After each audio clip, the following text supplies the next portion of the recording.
जय संविधान. आज या पत्रकार परिषदेत माझ्या सोबत डाव्या बाजूला अशोक काकडेजी आहेत, सकल ओबीसी महामोर्चाचे. सोबत प्राध्यापक रमेश पिसेजी आहेत, उपाध्यक्ष आहेत ओबीसी जनमोर्चा. अशोक राजेश काकडेजी आहेत, राजेश काकडे कुणबी ओबीसी कृती समिती नागपूर चे संयोजक आहेत. उजव्या बाजूला माझे आकाश वैद्यजी आहेत, ओबीसी युवा अधिकार मंच. विनीत गजबेजी आहेत. आज प्रामुख्याने पुन्हा एकदा जातीनीय जनगणना किंवा जनगणनेचा मुद्दा ऐरणीवर आलेला आहे आणि हा जनगणनेचा मुद्दा जातीनीय व्हावा आणि या जातीनीय जनगणनेमध्ये ओबीसीचा स्वतंत्र कॉलम यावा अशी मागणी घेऊन अनेक वर्षापासून अनेक संघटना, अनेक पक्ष सुद्धा याची मागणी करत आहेत आणि त्यावर वारंवार काहीतरी शासनाने उपाययोजना म्हणून म्हणा की शासनाने काहीतरी मार्ग, काहीतरी नवीन काहीतरी करू असं सांगण्याचा प्रयत्न केलेला आहे. तर ते विस्तृत आम्ही या प्रेस नोटमध्ये दिलेलं आहे.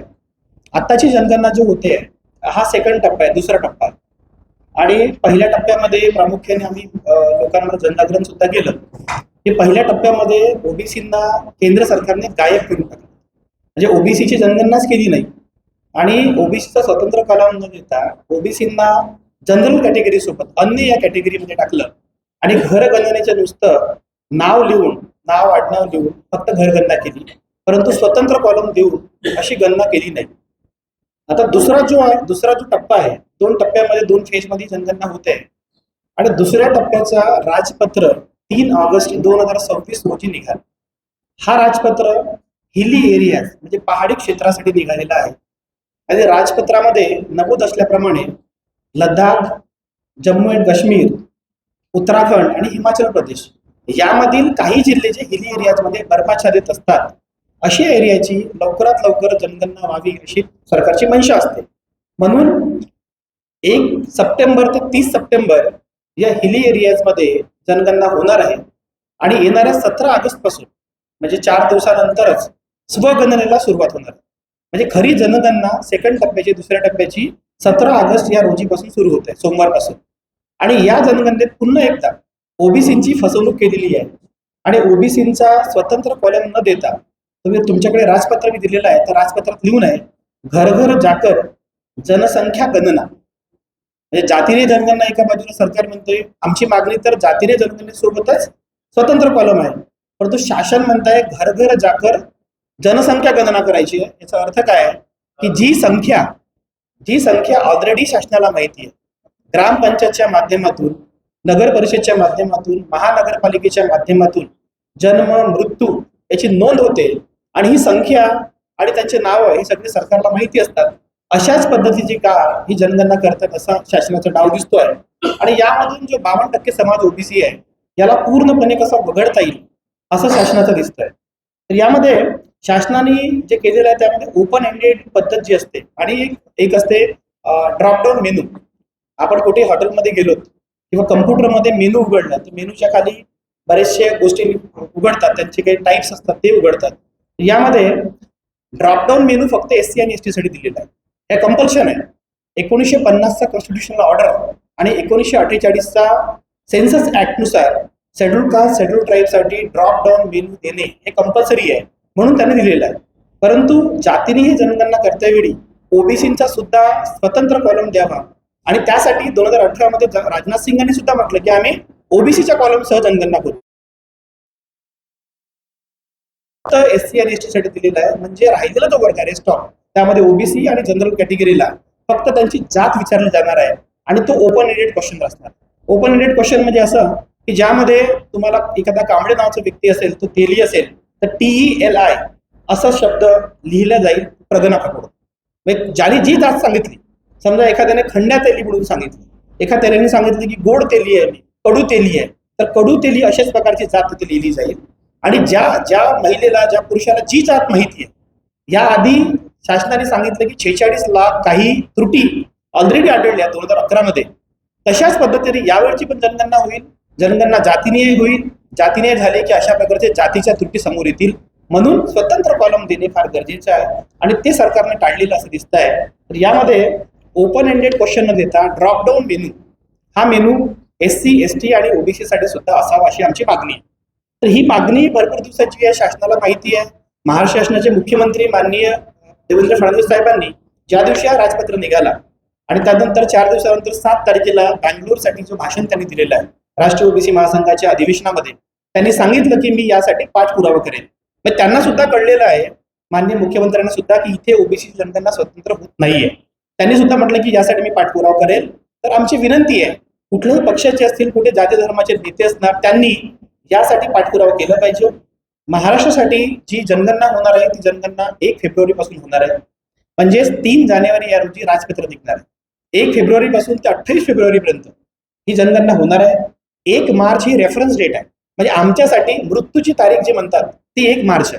म्हणजे आमचा मृत्यूच त्या दिवशी ठरवलेला आहे की काय, कारण पुढच्या 7 महिन्यामध्ये जर जनगणना व्यवस्थित झाली नाही, हे 3 तारखेला जो 3 जानेवारीला जो राजपत्र निघणार आहे, त्या राजपत्रात जर जातीने जनगणना आणि ओबीसीचा स्वतंत्र कॉलम आला नाही, तर आम्हाला पुढे पुन्हा 2 पिढ्या खपवाव्या लागतील. 10 वर्षे पुन्हा आम्ही मागे ढकलले. ऑलरेडी आम्ही 95 वर्षे मागे ढकलले गेलो आहोत. त्यामध्येच 3 जानेवारी पर्यंतची ही लढाई आम्हाला तीव्र करायला आम्ही करतोच आहेत. पण सरकारला सुद्धा विनंती आहे की सरकारने सुद्धा स्वतंत्र कॉलम इथे दिलं पाहिजे. त्यासाठी जनजागरण यात्रा सुरू झालेली आहे. जनजागरण यात्रेच्या माध्यमातून आत्ताच पहिला टप्पा आम्ही पूर्ण केलेला आहे. 3 ऑगस्ट ते 9 ऑगस्ट या काळामध्ये विदर्भातील 11 जिल्ह्यांमध्ये आम्ही जाऊन आलो. 11 जिल्ह्यातली 50 ठिकाणी आम्ही जाऊन आलो आणि 50 ठिकाणी हा मुद्दा आम्ही सांगितलं. ज्या दिवशी आमची यात्रा सुरू झाली त्याच दिवशी हा राजपत्र निघाला. म्हणजे आमच्याकडे सुद्धा एक मोठा मुद्दा आला होता. त्या मुद्दा आम्ही लोकांपर्यंत कन्व्हे करू शकलो. यानंतर जो महाआंदोलनाची आम्ही भूमिका घेतो, म्हणजे सकल ओबीसी महामोर्चा आणि इतर विविध संघटनांच्या माध्यमातून देशव्यापी आंदोलनाचा इशारा आम्ही इथे देतोय. यामध्ये टप्प्याटप्प्याने सगळं होईल आणि दुसऱ्या टप्प्यामध्ये विभागीय बैठका सुरू होत आहेत. महाराष्ट्रामध्ये 2 विभागामध्ये ऑलरेडी आम्ही 11 जिल्ह्यांमध्ये गेलेलो आहोत. दुसऱ्या जे काही विभाग राहिलेले आहेत, कोकण विभाग असेल, पुणे विभाग असेल, नाशिक विभाग असेल, मराठवाडा असेल, यामध्ये सुद्धा 22 आणि 23 ऑगस्टला आम्ही विभागीय बैठका घेतो. यामध्ये ओबीसी संघटना, जातीय संघटना या सर्वांना आम्ही बोलवत आहोत. आणि त्यानंतर दुसऱ्या टप्प्यातच 29 आणि 30 ऑगस्टला मुंबई आणि दिल्ली येथे बैठक होईल. मुंबई आणि दिल्ली येथील बैठक ही निर्णायक बैठक असेल. यानंतर महाआंदोलन सुरू होईल. तर यामध्ये ही जी दिल्ली आणि मुंबईची बैठक आहे, दिल्लीच्या बैठकीमध्ये पूर्ण भारतभरातील ओबीसी नेते, विविध पक्षांचे नेते, सामाजिक नेते यांना एकत्रित करून हा भारतभर देशव्यापी आंदोलन कसं होईल याकडे आमचं लक्ष असेल. आणि त्यानंतर लगेच 1 सप्टेंबर पासून देशव्यापी आंदोलनाला सुरुवात होईल. त्या देशव्यापी आंदोलनात सुद्धा अनेक मार्ग अवलंबले जातील. देशव्यापी आंदोलनामध्ये आमरण उपोषण महाराष्ट्रातल्या प्रत्येक जिल्ह्यात सुरू होईल. काही तालुक्यांमध्ये सुद्धा किंवा प्रत्येक जिल्ह्यात सुद्धा महाराष्ट्रातल्या आमरण उपोषण सुरू होतील. राष्ट्रीय आणि राज्य महामार्ग जे असतील त्याच्यावर आम्हाला वेळ पडली तर रास्ता रोको सुद्धा आम्ही करू. रास्ता रोको करायची पण गरज पडली तरी जिल्हा आणि तालुका स्तरावर धरणे आंदोलन प्लस आमरण उपोषण सुरू होतील. आणि गाव तिथे जनजागरण यात्रा व एल्गार सभा, ज्या ज्या गावामध्ये ओबीसी आहेत, BJNT आहेत, SBC आहेत, त्या गावांमध्ये महाराष्ट्र आणि तसंच देशभर ह्या सगळ्या यात्रा, जनजागरण यात्रा आणि एल्गार सभांचे आयोजन आम्ही करणार आहोत. तर आता जी आमच्याकडे वेळ आहे, मला या प्रेसच्या माध्यमातून ओबीसी बांधवांना सांगायचे आहे की आपल्या मुलाबाळांसाठी, कमीत कमी आपल्यासाठी, आपल्या घरच्यासाठी, मुलाबाळांसाठी तुम्ही बाहेर आलं पाहिजे, रस्त्यावर आलं पाहिजे. कारण ही जनगणना 16 वर्षानंतर होत आहे. पुढची जनगणना पुढच्या 10 वर्षानंतर होईल की नाही याची खात्री नाही. म्हणून ही जे 4 महिने आहेत, सप्टेंबर, ऑक्टोबर, नोव्हेंबर आणि डिसेंबर, येणारा जो राजपत्र असेल 3 जानेवारीचा, त्या राजपत्रामध्ये ओबीसीचा स्वतंत्र कॉलम असेल अशा पद्धतीची आपली लढाई असली पाहिजे. स्वतंत्र कॉलमसह जातीने जनगणना झाली पाहिजे. ड्रॉपडाऊन मेन्यू जो आहे तो सगळ्यांसाठी आला पाहिजे. SC, ST, OBC साठी जी कॅटेगरी अवेलेबल आहे, आम्ही तर मागणी करू की EWS साठी सुद्धा तो ड्रॉपडाऊन मेन्यू दिला पाहिजे, त्यांची जे काही कॅटेगरी असेल.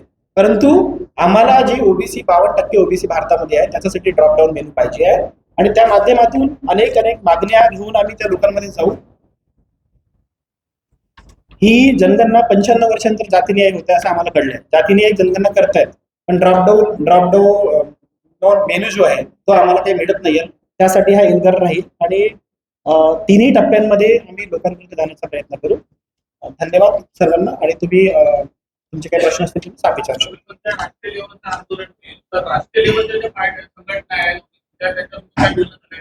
नक्कीच आमचे सकल ओबीसी महामोर्चासोबत जवळपास 100 संघटना ह्या सकल ओबीसी महामोर्चातच सामील आहेत. 11 जिल्ह्यांमध्ये जेव्हा गेलो आम्ही अखिल भारतीय माडी महासभा असेल, माडी महासंघ असेल, तेली संघटना असतील, कुणबी संघटना असतील आणि इतरही समाजाच्या संघटना, VJNTचे सुद्धा बडी असतील किंवा इतर संघटनांचे लोक आहेत. तर आम्ही VJNTचे नुसतं संघटन नाही, तर आमचा प्रयास असा असेल, शासनाला सुद्धा आम्हाला सांगायचे या माध्यमातून, आमचा प्रयास असेल की कुंभार असेल, धोबी असेल, सुतार असेल, लोहार असेल, सोनार असेल, या संघटनांकडे सुद्धा आमचे कार्यकर्ते आता जात आहेत, त्यांना सुद्धा याच्याबद्दल माहिती देत आहेत. आणि महाराष्ट्रभरात नाही तर देशभरामध्ये जितक्या समाजाच्या संघटना आहेत, लहान कोणी ओतारी असेल, बेलदार असेल, कुठले नाथजोगी असतील, नंदीबैलवाले असतील, बंजारी असतील, धनगर असतील, लोहार असतील, माडी, साडी, तेली, धनगर असतील, अशा सगळ्या संघटनांना आम्ही यामध्ये सामील करून घेतात. म्हणून त्याचं नाव सकल ओबीसी महामोर्चा आहे. आणि आता सध्या घडीला विविध जिल्ह्यातल्या विविध संघटना, ओबीसी सेवा संघ, ओबीसी जनता सभा, ओबीसी जनगणना परिषद, अशा विविध संघटनांचा समूह म्हणून सकल ओबीसी महामोर्चा समोर येत आहे. सक्सेसफुली आम्ही 11 जिल्ह्यातल्या 50 ठिकाणी जाऊन आलेलो आहे. चांगला उत्तम प्रतिसाद आहे. आणखी त्यांच्यासोबत कम्युनिकेशन वाढवण्याची आम्हाला गरज आहे.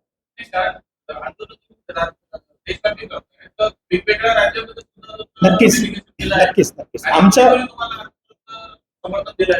आमच्या दिल्ली येथील जी काही सभा होईल आमची 30 तारखेची, ज्यामध्ये धनगर संघटनेमध्ये धनगर समाज जो आहे आणि बंजारा समाज हा सगळ्यात मोठा समाज भारतामध्ये आहे. हा आपल्याच महाराष्ट्रात नाही तर जवळपास 17 ते 18 राज्यात असं संघटन आहे. तर बंजारा समाज, धनगर समाज, जसं वंजारी समाजातला आहे, या सगळ्या संघटनांनी समर्थन दिलेलं आहे. त्यासोबतच आता मी नाव घेणार नाही, काही पक्षांची नेते आहेत, मी पक्षांच्या नेत्यांचे नाव घ्यायला गेलं तुम्हाला एक पक्ष 2 पक्षाचे दिसतील, पण राष्ट्रीय लेवलचे तामिळनाडू असेल, आंध्र प्रदेश असेल, तेलंगणा असेल, कर्नाटक असेल, तिकडे दिल्ली, UP, बिहार, राजस्थान, MP, छत्तीसगड, या सगळ्या राज्याचे प्रतिनिधी तुम्हाला तिथे पाहायला मिळतील. इव्हन उत्तराखंड, हिमाचल प्रदेश सुद्धा, हिमाचल प्रदेशमध्ये असलेला तेली असेल, कुणबी असेल, ते सुद्धा तुम्हाला तिथे पाहायला मिळतील. आणि ह्या 29-30 तारखेची जे काही बैठक होईल, निर्णायक बैठक आम्ही तिथे घेऊ. त्यामध्ये अनेक जातीय संघटना आहेत आणि अनेक राज्यातून, म्हणजे इकडे खाली गेलो तर आपण पूर्ण केरळपर्यंत जे काही राज्य आहेत, यामध्ये विद्यार्थी संघटना सुद्धा आहेत, काही युवा संघटना आहेत आणि काही सामाजिक संघटना सुद्धा आमच्या सोबत असतील. विविध पक्षाच्या नेत्यांना सुद्धा आमची जी यात्रा झाली आता, या यात्रेमध्ये आम्ही बघितलं की असा कुठलाही पक्ष नाहीये आता तरी महाराष्ट्रामध्ये जो आमच्या यात्रेत सामील झाला नाही. जसं नाव सांगतो मी तुम्हाला, राष्ट्रीय काँग्रेस पक्ष आहे, त्यामध्ये शिवसेना दोन्ही गट, उभाटा आणि एकनाथ शिंदे गट, त्यानंतर राष्ट्रवादी काँग्रेसचे दोन्ही गट, त्यानंतर वंचित बहुजन आघाडी, जनमोर्चा, त्यानंतर BRSP आणि BSP आणि अनेक युवा क्रेडिट फोरम असतील, अनेक संघटना. आणि त्यांनी नुसतंच सामील झाले नाही तर आमची राहण्या खाण्याची व्यवस्था त्यांनी केली, आमच्यासोबत सम्मिलित होऊन यात्रेत गेले आणि त्यांनी आयोजनात सुद्धा भूमिका घेतली. म्हणून असं कुठल्याही, इव्हन भाजपची सुद्धा लोक, जे भाजपचे ओबीसीचे लोक आहेत, त्या लोकांनी सुद्धा आमची व्यवस्था केली. गोंदिया जिल्ह्यात सुद्धा भाजपचे अनेक कार्यकर्ते येऊन आमच्या सोबत मिळून सोबत आलेले आहेत. तर म्हणून आम्ही आता इथं कुठलाही पक्ष ठेवत नाही, ही आमची अंतिम लढाई म्हणून आम्ही समोर जातो. कारण तुम्हाला सांगितलं मी, आमच्या मरणाची डेट ती 1 तारीख आहे, 1 मार्च. 1 मार्च नंतर जनगणना होणार नाहीये. जनगणना सुरू होत आहे 1 फेब्रुवारीपासून आणि 1 मार्च संपला तर शासन आमच्या बिलकुल विरोधात जाऊन कुठलंही काही करू देणार नाही. तर आमच्याकडे फक्त 4 महिने आता आहे, सप्टेंबर, ऑक्टोबर, नोव्हेंबर आणि डिसेंबर. आणि आम्हाला पूर्ण विश्वास आहे, जर ओबीसी समाज रस्त्यावर आला, शासनाला सुद्धा आम्ही बाध्य करू आणि शासन सुद्धा ही जनगणनेचा मुद्दा आमचा सॉल्व्ह करेल.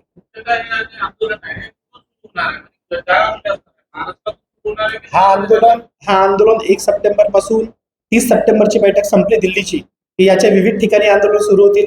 1 सप्टेंबरला हा आंदोलन आम्ही अशी तयारी करतोय की 36 जिल्ह्यांमध्ये आमरण उपोषण आणि धरणे आंदोलन सुरू होतील 1 सप्टेंबर. त्यामध्ये नागपूर प्रामुख्याने भाग घेईल.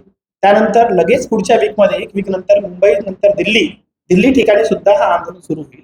दिल्लीमध्ये जी बैठक असेल 30 ऑगस्टची निर्णायक बैठक असेल, कशा आंदोलनाची रूपरेषा असेल त्याकडे आम्ही ते ठरवू. आमच्या आंदोलनाची तारीख ठरवली ना आम्ही 1 सप्टेंबर पासून. नाही, दिल्लीच्या तारखा तर जंतर मंतरला जाऊन ठरवू. जंतर मंतरला जावं लागेल, त्या ठिकाणी परमिशन घ्यावं लागेल त्यांची, त्यासाठी जागा पाहावं लागेल. तिथे पण आंदोलन करायची वेळ पडली तर आम्ही करू.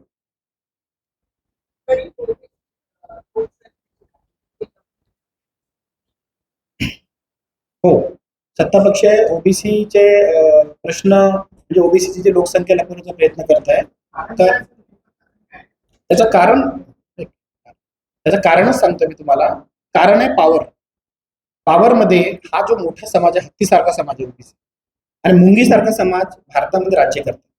नक्कीच आम्हाला सांगायला काही म्हणजे बावगं वाटणार नाही की हत्तीसारखा समाज झोपलेला होता. त्यामध्ये अनेक संघटना समोर येऊन त्याला जागवण्याचा प्रयत्न करतायत. आता हा जर समाज जागृत झाला तर जो पॉवर आहे, जे अधिकार आहे, डिसिजन मेकिंगचे पॉवर आहेत, हे आपल्या हातातून निघून जातील. आपल्या लोकशाहीमध्ये बहुसंख्येला महत्व असते आणि आपल्या हातून निघून जातील अशी शंका शासनाला वाटते, शासनातले काही जे पुढारी त्यांना वाटते. नंबर 2चा घटक आहे की बजेट. बजेट फार मोठा ओबीसीना द्यावा लागतो. आज आमचा ओबीसीचा पोरगा त्याला 75,000 ते 1,00,000 रुपये इंजिनिअरिंग कॉलेजला भरावं लागतं. 50% शिष्यवृत्ती फक्त आहे. आज गरीब घरच्या पोराला नागपूरमध्ये राहायला वसतिगृह नाहीये. एक वसतिगृह 100 हा पुरणार नाहीये. इथे 1,000-2,000 विद्यार्थ्यांसाठी वसतिगृह पाहिजेत, परंतु 4-4, 5-5 वर्ष 100 मुलांसाठी वसतिगृह हा खेळ सरकारने मांडलेला आहे. शासनाला हे माहिती आहे की ओबीसीची जनगणना केली आपण, जातीय जनगणना झाली, स्वतंत्र मंत्रालय द्यावं लागेल. जवळपास 10 ते 15 लाख करोडचा बजेट केंद्रात द्यावं लागेल. महाराष्ट्रामध्ये 1 लाख करोडचा बजेट पाठवावं लागेल. त्यापासून जे काही ते लाभाचे काही काम करतायत, रस्ते बांधणी असेल, रोड बांधणी असेल, पूल बांधणी असेल, ते करतायत किंवा इतरही काही कामं करत असतील, तो ओबीसीचा सामाजिक न्यायाचा पैसा आहे, तो सगळं तिकडे वळवला जात आहे. आणि मेन प्रॉब्लेम जो आहे की डिसिजन मेकिंग मध्ये ओबीसी येईल अशी त्यांना हे वाटते की ओबीसी डिसिजन मेकिंग मिळाला तर आपल्याला बाजूला सारेल. हा एकमेव त्यांचा उद्देश असा दिसतो. ओबीसीला त्याची संख्याच कळू द्यायची नाही, परिस्थिती कळू द्यायची नाही, सगळं त्यांचं.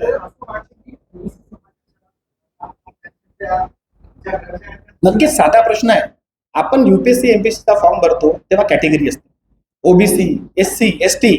इथे कॅटेगरी का नाहीये? लोकसंख्या गणना तुम्हाला करायची आहे, शेड्यूल कास्टची, शेड्यूल ट्राईबची जनगणना तुम्ही करतायत, घरी जाऊन करतायत, विचारून करतायत, घर कसं आहे, काय कसं. ओबीसी जनगणना करायची काय प्रश्न, म्हणजे प्रॉब्लेम काय आहे? जेव्हा तुम्ही लोकसंख्या गणना करणार असेल म्हणजे घरी माणूस पाठवणार आहात, त्या माणसाची स्थिती सुद्धा जाणून घ्या ना. जनगणनेचा मुख्य उद्देश काय आहे? वाघाची जेव्हा आपण जनगणना करतो तर नुसते वाघच मोजतो का? बिमार किती वाघ आहेत, लहान किती वाघ आहेत, मोठे किती वाघ आहेत, हे सगळं जनगणना करतो ना. म्हणजे कुत्र्यांची जनगणना भारतात होते, मांजरींची जनगणना होते, झाडांची होत आहे. आणि ओबीसी हा माणूस आहे जो देश चालवतो, त्याची जनगणना करायची नाही. हा जो डाव सरकारने आखलेला आहे हा आम्ही हाणून पाडू. शासनाचं एवढंच आहे की बाबा हे कसं तरी आपण ओबीसीला पलटवू, ओबीसीला लॉलीपॉप देऊ. परंतु आता इथला युवा आणि विद्यार्थी हा काही शांत बसणार नाही. युवा विद्यार्थी हा रस्त्यावर येईल आणि आपले जे अधिकार हक्क आहेत ते मिळवून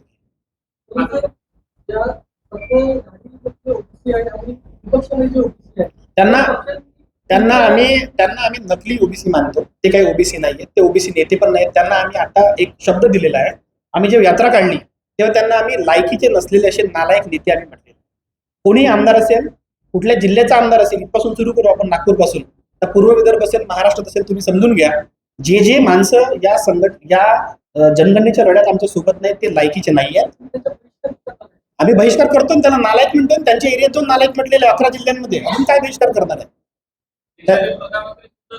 त्यांनाही आम्ही नालायकच म्हणून, ते लायकीचे नाहीत ओबीसीसाठी, आम्ही नालायक म्हणून अजून काय म्हणू आम्ही? प्रधानमंत्री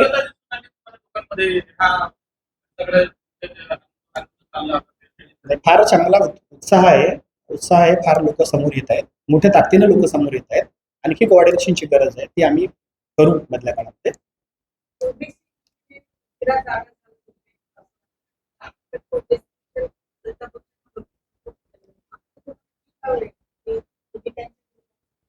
सत्ता पक्षाचा सपोर्ट मध्ये कोणी ओबीसी नाही. ओबीसी माणूस म्हणून, इंडिव्हिज्युअल म्हणून, समाज म्हणून कोणी कोणाच्या सोबत नाहीये.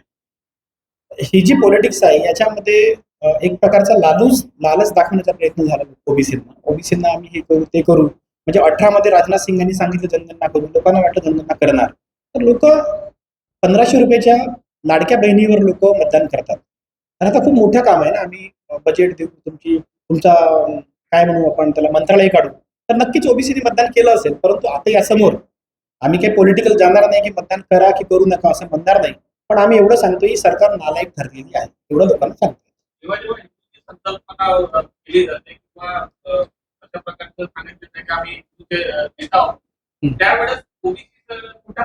त्यांच्या तशा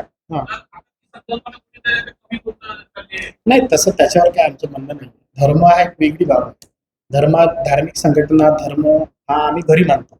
काही लोक बाहेर रस्त्यावर मानतात, त्यांना आमचं काही त्यांना सॅल्युटच आहे, त्या लोकांनी करावं आपल्या हिशोबाने. पण त्यांनी ओबीसी कडे, जो समाज हिंदू आहे तो मोस्टली ओबीसी आहे, बरेच इतरही कास्टचे लोक हिंदू आहेत, एससी आहे, एसटी आहे, तर त्यांचा प्रयत्न असतो सगळ्यांना घेऊन चालायचा. तो काही मुद्दा नाही, आम्हाला त्यांच्यात काही पडायचं नाही.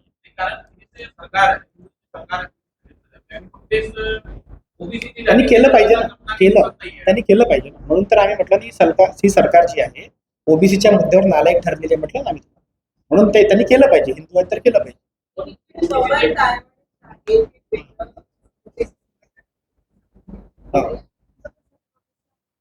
नाही, हे वेगळं संघटन नाही. हा हा जर तुम्ही दुपट्टा बघितला, हा दुपट्टा त्यांचा दुपट्टा आणि आमचा दुपट्टा एकाच प्रिंटिंग, मला सांगू द्या ना मला, एकाच प्रिंटिंग प्रेस मधून होतं.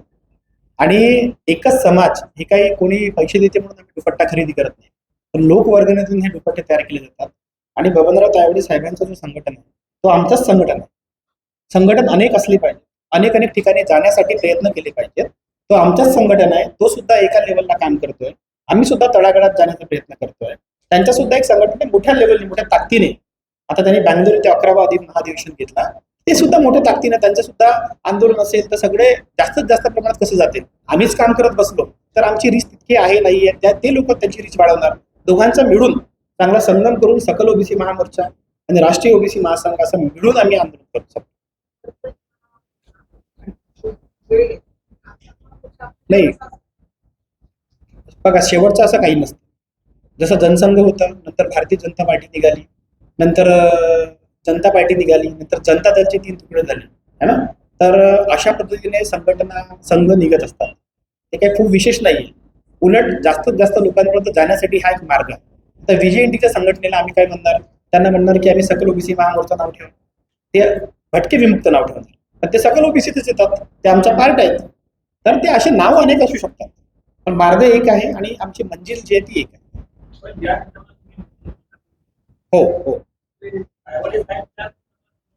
नाही, आता बघा कसं आहे, माणूस माणूस आणि वृत्ती वेगवेगळे असतात. आता तुम्हाला तुमचे एखादे मित्र, नाही नाही, नक्कीच ना. आता संघटन जरी एकत्र असलं तरी त्यांचा मत तुमच्या मत आणि माझं मत सारखं नाही ना. मला कुठला हिरो आवडतो, मला शाहरुख खान आवडत असेल, तुम्हाला कोणता दुसरा नेता आवडत असेल, पण आमच्या सकल ओबीसी महामोर्चाची जे काही मत आहे ते आम्ही तुमच्यासोबत मांडलेले.